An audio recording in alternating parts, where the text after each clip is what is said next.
ઓમ વસુદેવ સુતં દેવં કંસચાણૂરમર્દનં દેવકી પરમાનંદં કૃષ્ણં વંદે જગદ્ગુરૂ મૂકં કરોતિ વાચાલં પંગું લંઘયતે ગિરિં યત્કૃપાતમહં વંદે પરમાનંદમાધવં શંકરં શંકરાચાર્યં કેશવં બાદરાયણં સૂત્રભાષ્ય કૃતૌ વંદે ભગવन्तૌ પુનઃ પુનઃ ઈશ્વરો ગુરુરાત્મેતિ મૂર્તિભેદ વિભાગિને વ્યોમવદ્વ્યાપ્ત દેહાય દક્ષિણામૂર્તયે નમઃ. ઓમ શાંતિ શાંતિ શાંતિ.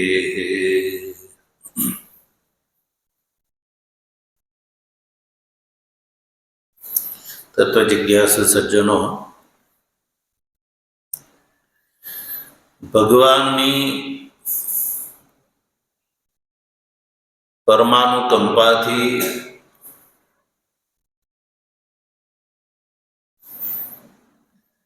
સ્વાસ્થ્ય પ્રતિકૂળતાના કારણે દીર્ઘકાળ પછી પુનઃ આજથી આપણે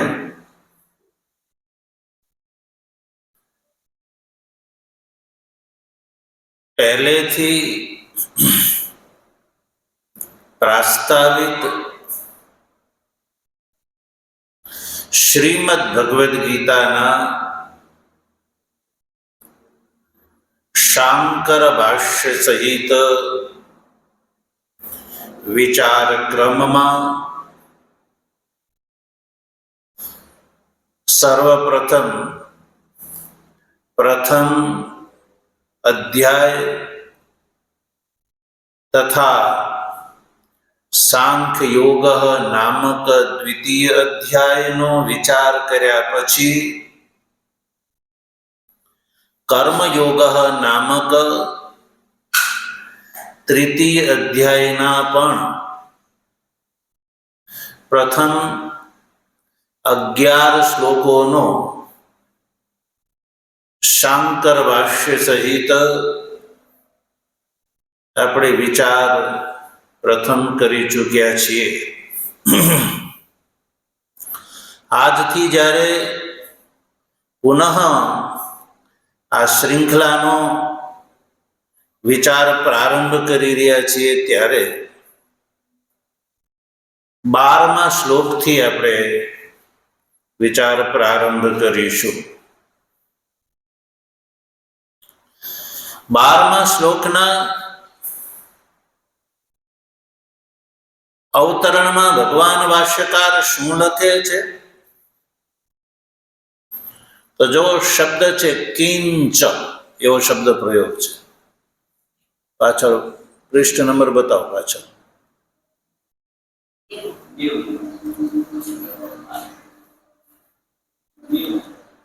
12મા શ્લોકના અવતરણમાં ભગવાન ભાષ્યકાર શબ્દ પ્રયોગ કરે છે કિંચ. કિંચ શું કહે છે ભગવાન ભાષ્યકાર 12મા શ્લોક વિશે? કિંચ એવા શબ્દનો પ્રયોગ કરીને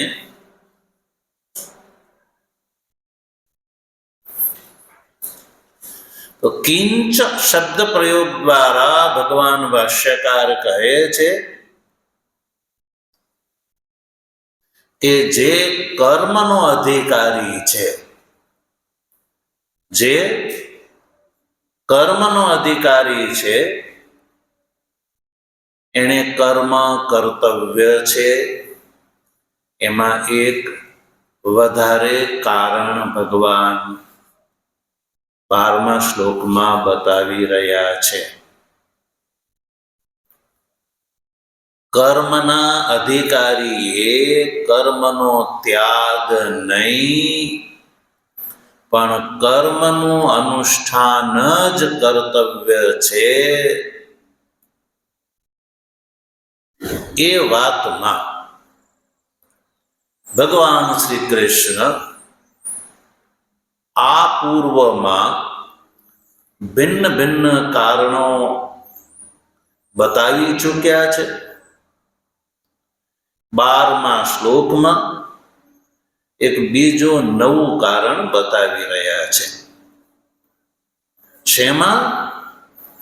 કે કર્મના અધિકારીએ કર્મનો ત્યાગ નહીં પણ કર્મ જ કર્તવ્ય છે, એમાં હેતુ બતાવે છે, કારણ બતાવે છે 12મા શ્લોકમાં. એટલે ભગવાન શ્રી કૃષ્ણ 12મા શ્લોકમાં અર્જુનને કહે છે કે જે અશુદ્ધ અંતકરણ છે એ કર્મનો અધિકારી છે અને કર્મના અધિકારીએ કર્મનો ત્યાગ નહીં પણ કર્મ જ કર્તવ્ય છે. એમાં એક વધારે હેતુ બતાવી રહ્યા છે 12મા શ્લોકમાં. એ કારણ બતાવી રહ્યા છે. એ કારણથી પણ એ વાત સિદ્ધ થાય છે કે કર્મના અધિકારીએ કર્મ જ કર્તવ્ય છે, કર્મનો ત્યાગ નહીં. એમાં ભગવાન કારણ બતાવે છે. એ કિંચ શબ્દના પ્રયોગની પાછળ આ આશય છે ભગવાન ભાષ્યકાર. સીધી રીતે કિંચ શબ્દનો પ્રયોગ થાય ઓર ભી એટલે વધારે એક કારણ. પૂર્વમાં કર્મ કર્તવ્યમાં કારણો બતાવ્યા, હવે 12મા શ્લોકમાં એક વધારે કારણ કિંચ શબ્દથી અભિપ્રાય છે. શું કહે છે ભગવાન શ્રી કૃષ્ણ કારણમાં? તો હવે આપણે શ્લોકનું ઉચ્ચારણ કરીશું. 12મા શ્લોકનું જો ઇષ્ટાન ભોગાન હિ વો દેવા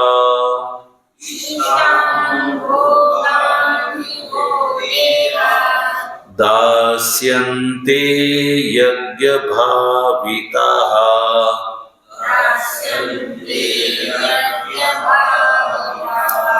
તૈર્દત્તાન પ્રદાયેભ્યો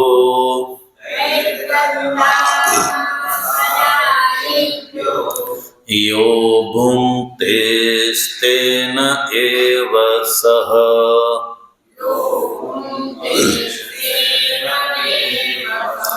ઇષ્ટાન ભોગાન હિ વો દેવા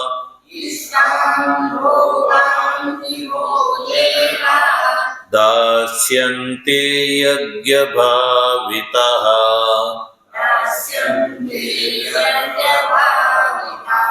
તૈર્દત્તાન પ્રદાયેભ્યો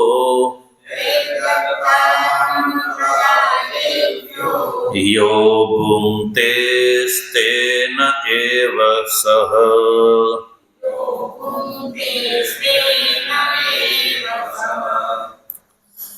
તો આપણે શ્લોકનું ઉચ્ચારણ કરીએ, 12મા શ્લોકનું. હવે આ જે શ્લોકનો જે અર્થ છે, અભિપ્રાય છે, તાત્પર્ય છે, એને હૃદયંગમ કરવા માટે શ્લોકને વાક્યક્રમમાં ગોઠવવા માટે થઈને સૌ પ્રથમ સંધિ વિગ્રહ જોઈએ. વિગ્રહિત જે પદો છે એને વાક્યક્રમમાં ગોઠવી શકાય. એટલે તો સૌ પ્રથમ જો ઈષ્ટાન એ એક અલગ જ શબ્દ છે, એમાં કોઈ સંધિ નથી. ઈષ્ટાન ભોગાન હિ વો.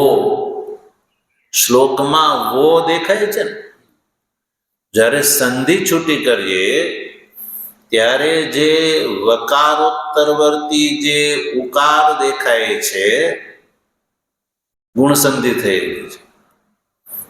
તો ત્યાં વિસર્ગ જે છે પહેલાથી છે એ વિસર્ગ આવી ગયો છે, વિસર્ગ સંધિ છે, એટલે વહ થઈ જશે. શું થશે? વહ. વહ દેવા દાસ્યન્તે યજ્ઞ ભાવિતા. પછી ઉત્તરાર્ધમાં જો તૈર્દત્તાન પ્રદાયેભ્ય, એમાં જો તૈહૈ એક શબ્દ છૂટો પડશે. પછી દત્તાન બીજો શબ્દ, અપ્રદાય અને એભ્ય. કેટલા શબ્દ છૂટા પડ્યા? 4.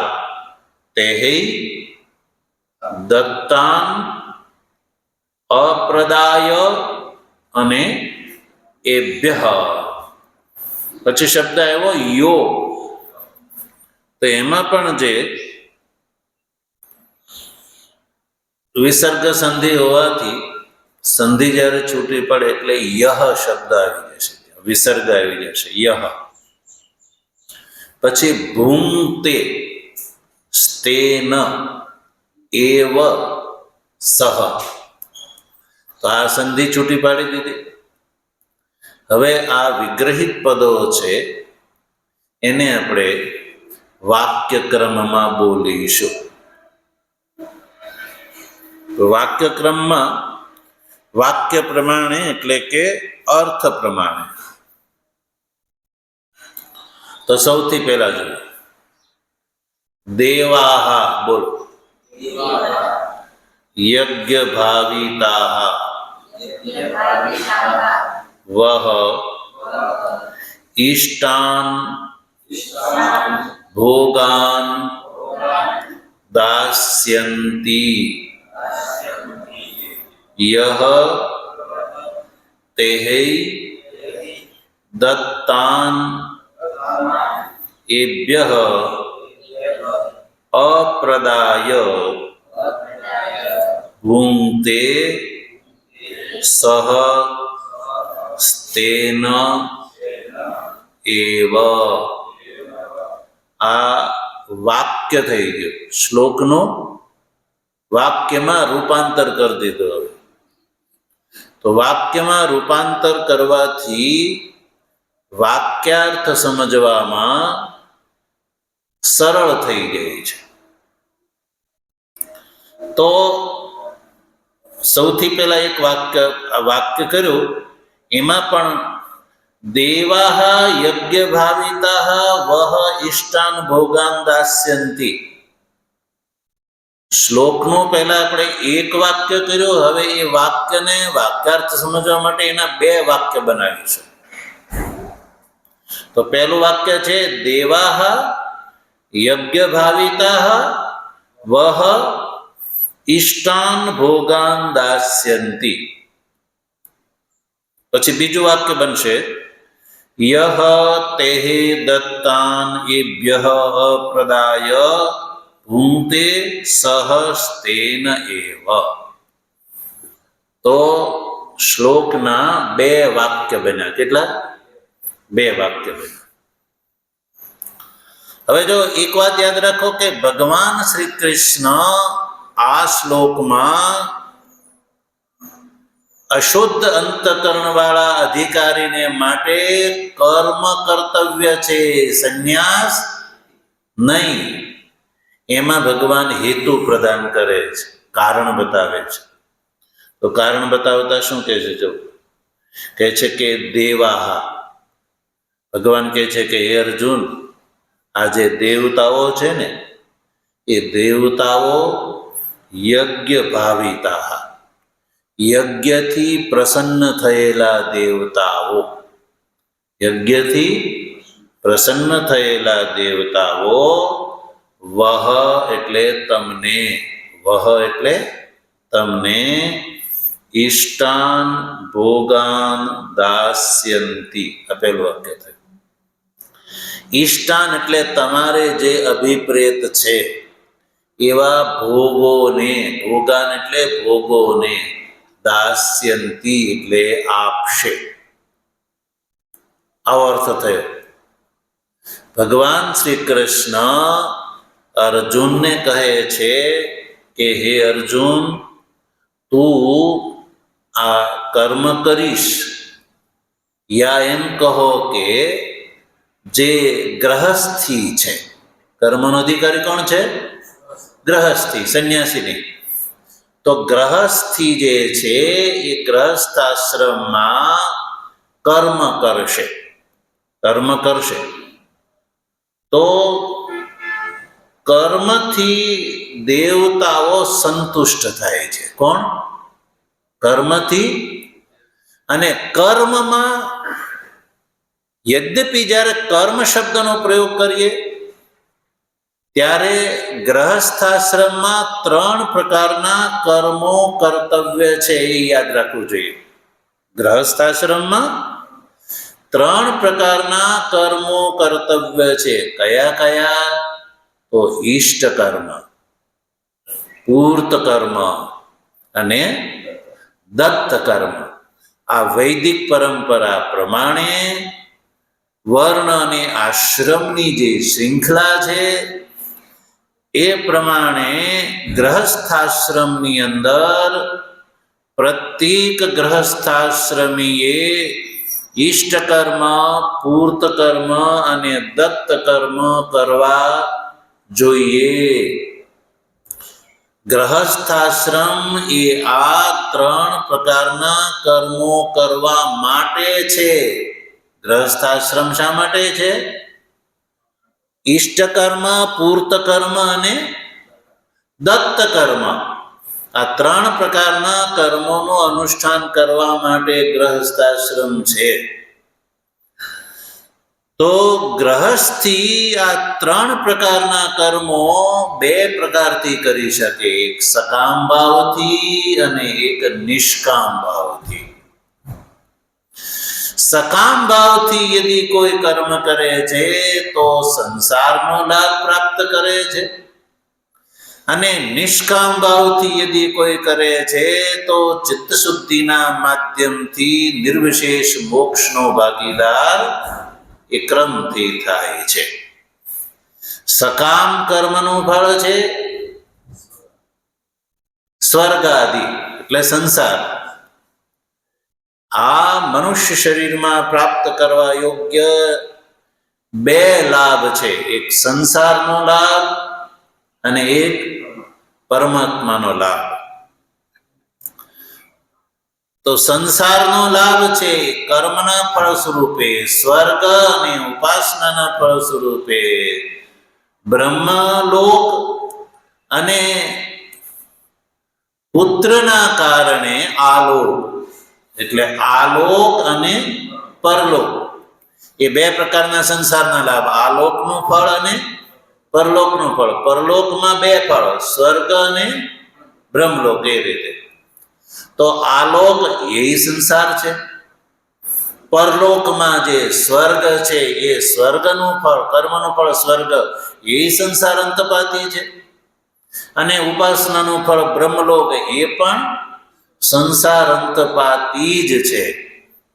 એટલે કર્મ અને ઉપાસના આ બંનેનું સકામ ભાવથી અનુષ્ઠાનનું ફળ છે સંસાર. તો સંસારનો લાભ.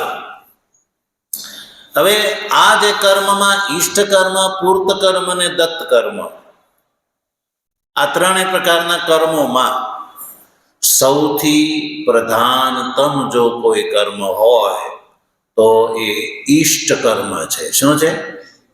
ઈષ્ટ કર્મ. ઈષ્ટ, પૂર્ત અને દત્ત, ત્રણેયમાં સૌથી પહેલું નામ કોનું લેવામાં આવે?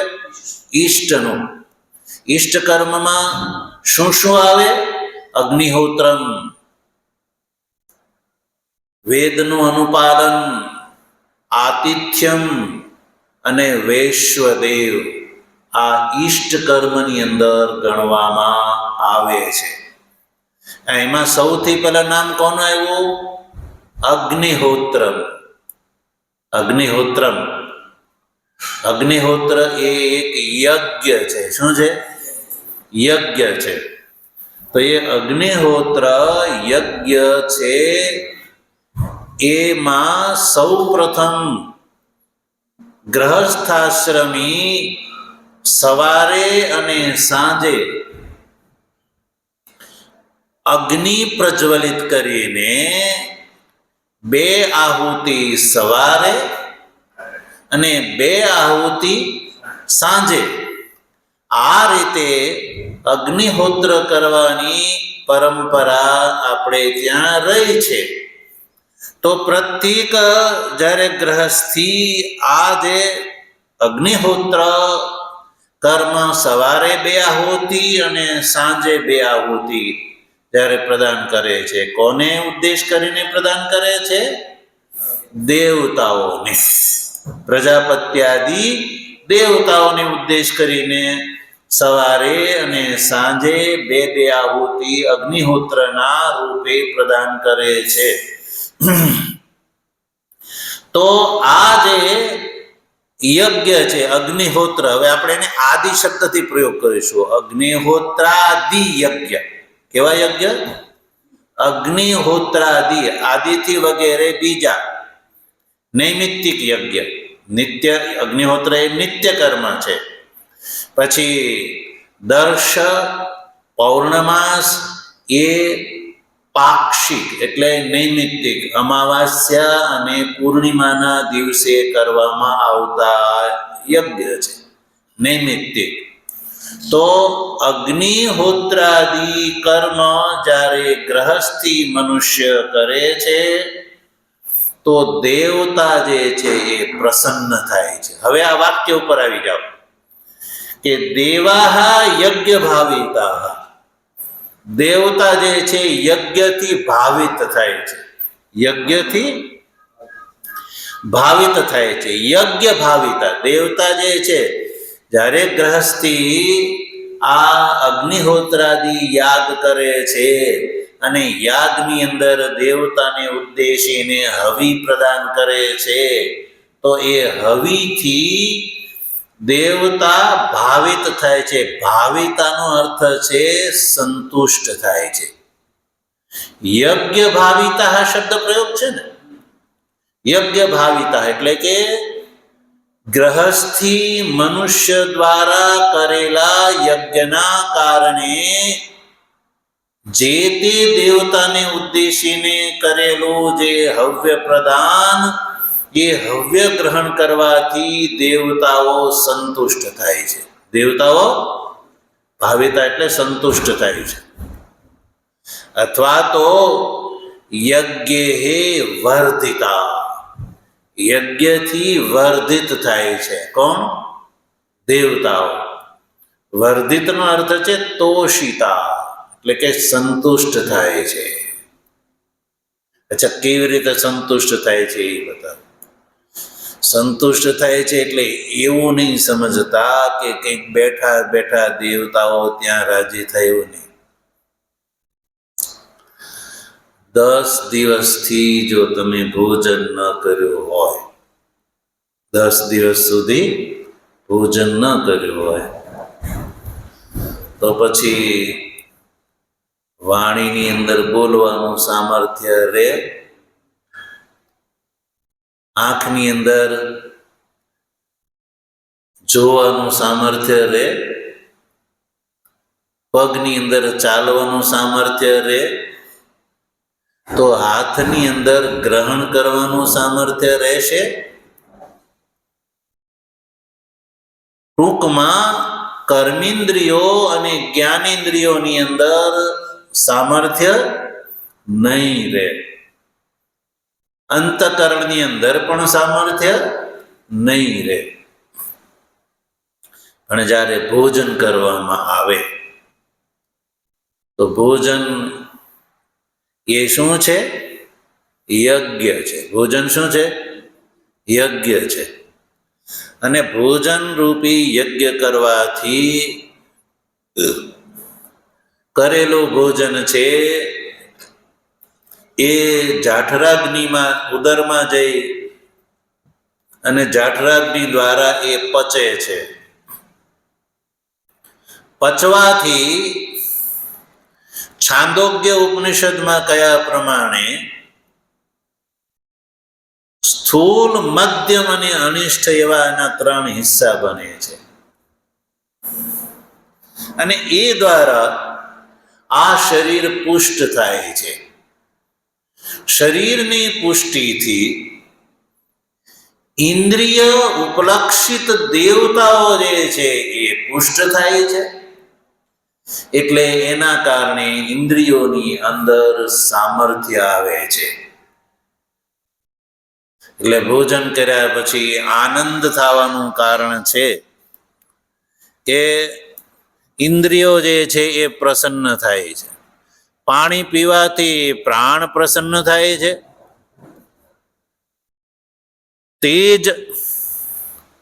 તેજના ગ્રહણથી વાણી પ્રસન્ન થાય છે. અને અન્નના અશનથી મન પ્રસન્ન થાય છે. આ બિલકુલ સાયન્ટિફિક પ્રક્રિયા છે, કોઈ કલ્પના નથી. તો આ રીતે આપણી ઇન્દ્રિયો પ્રસન્ન થાય છે. અને દેવતાઓ એટલે ઇન્દ્રિયોના અધિષ્ઠાત્રી દેવતાઓ. કોણ?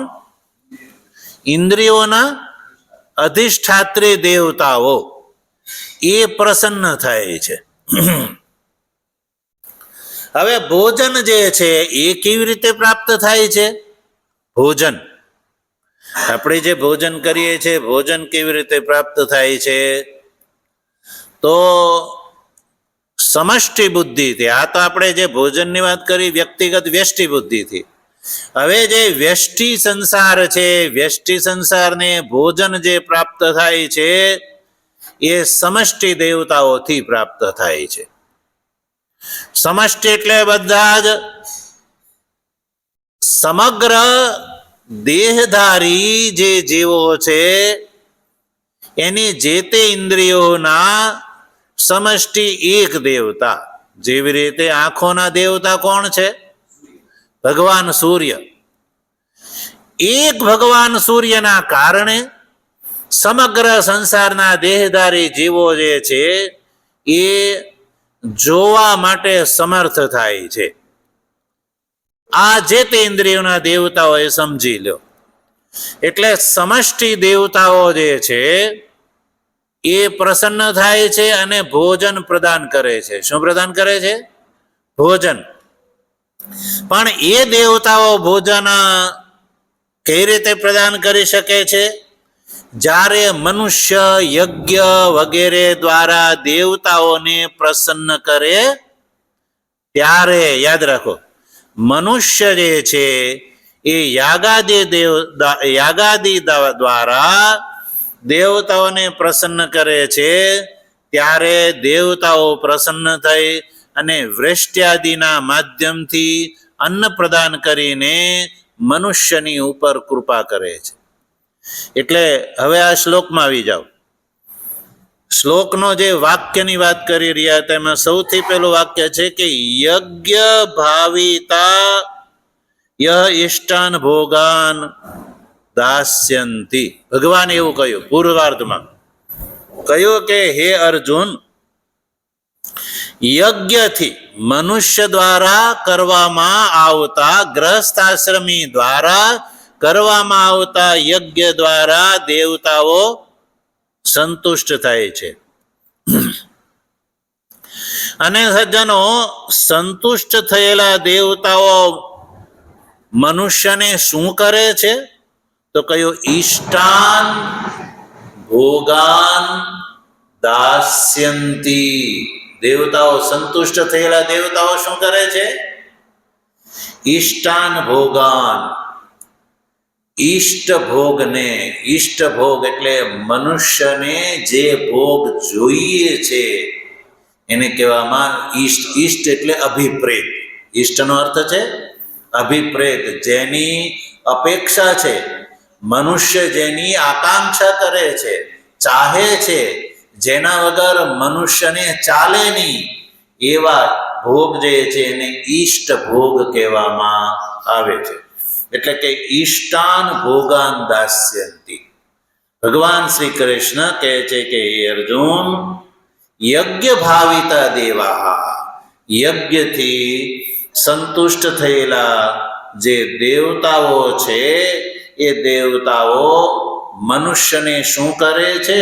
તો ઈષ્ટાન ભોગાન દાસ્યંતિ. ઈષ્ટાન એટલે અભિપ્રેત, ભોગાન ભોગને એ દેવા દાસ્યંતિ એટલે મનુષ્યને પ્રદાન કરે છે.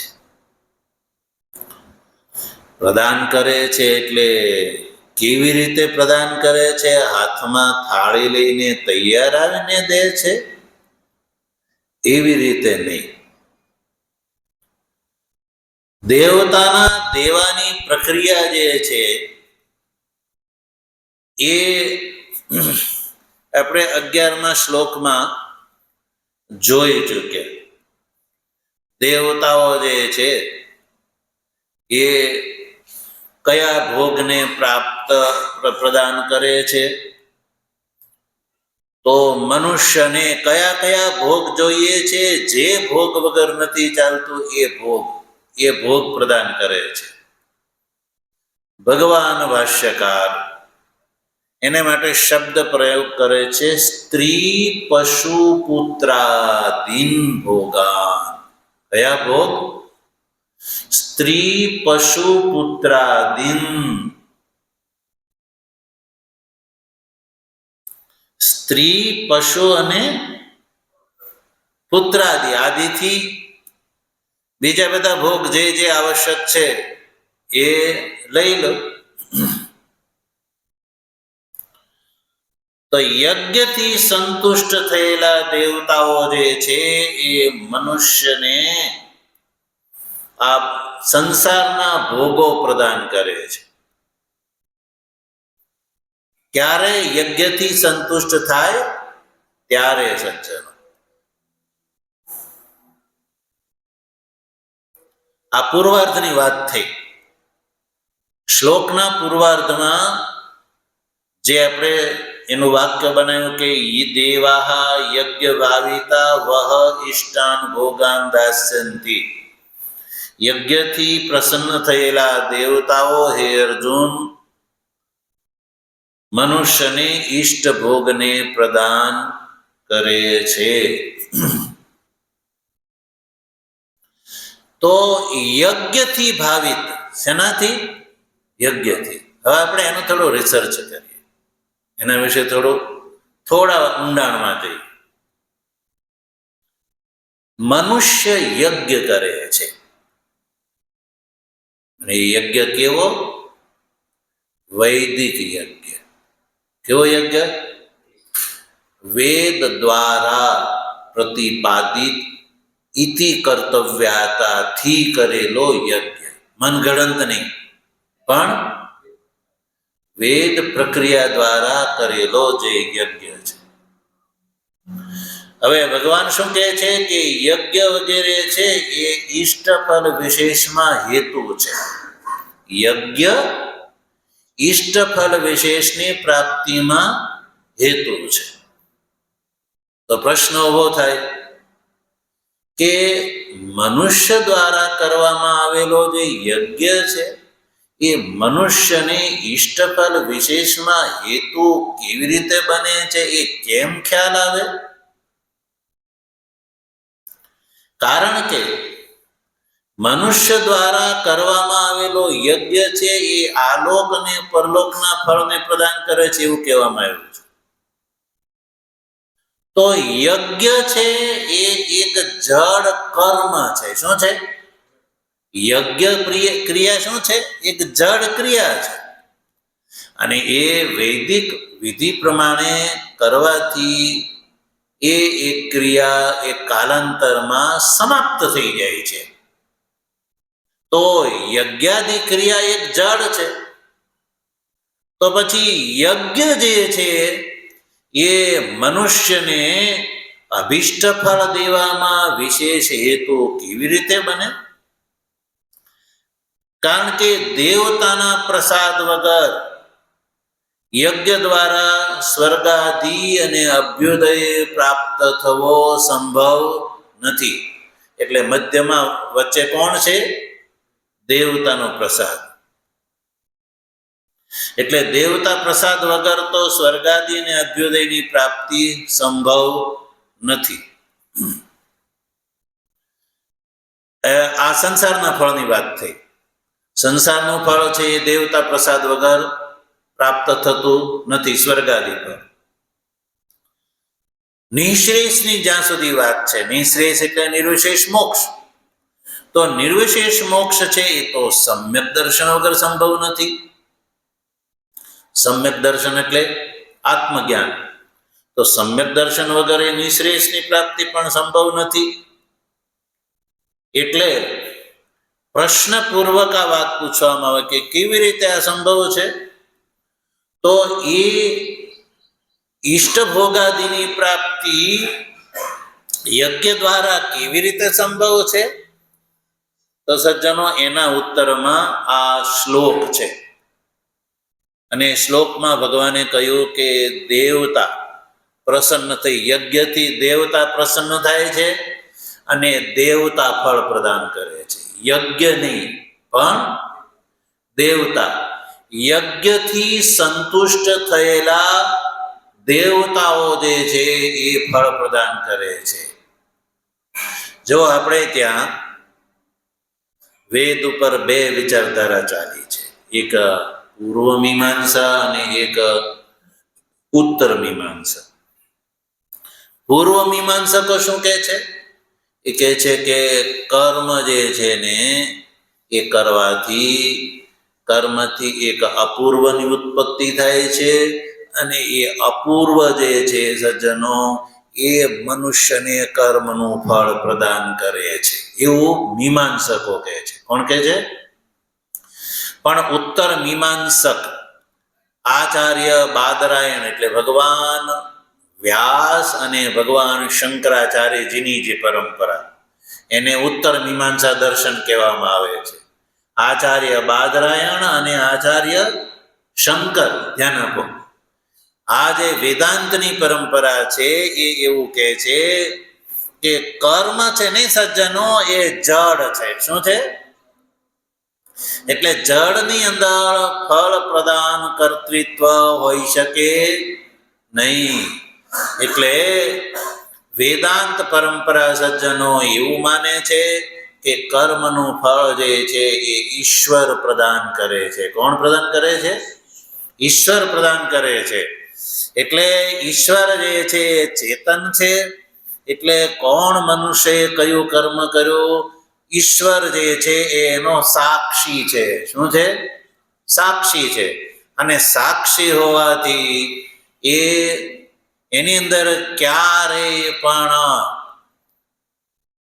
વૈષમ્ય યા નિર્ઘૃણ્ય નથી આવતું.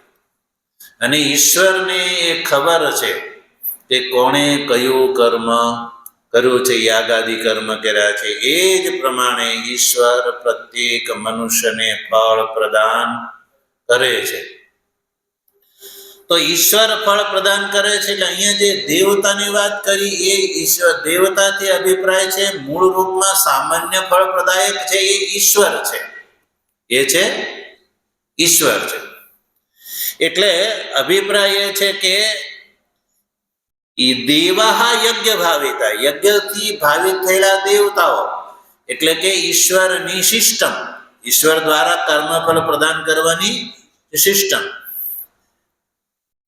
વહ ઈષ્ટાન ભોગાન દાસ્યંતી એટલે એ દેવતાઓ એટલે દેવતાથી ઉપલક્ષિત ઈશ્વર એ ઈષ્ટ ભોગને પ્રદાન કરે છે. જો મનુષ્યએ યાગાદી કર્મ સકામ ભાવથી કર્યા હોય તો એ જે તે કર્મના ફળ સ્વરૂપે જે તે કર્મના તારતમ્ય પ્રમાણે સંસારનું ફળ, અને નિષ્કામ ભાવથી કર્યા હોય તો ચિત્ત શુદ્ધિ.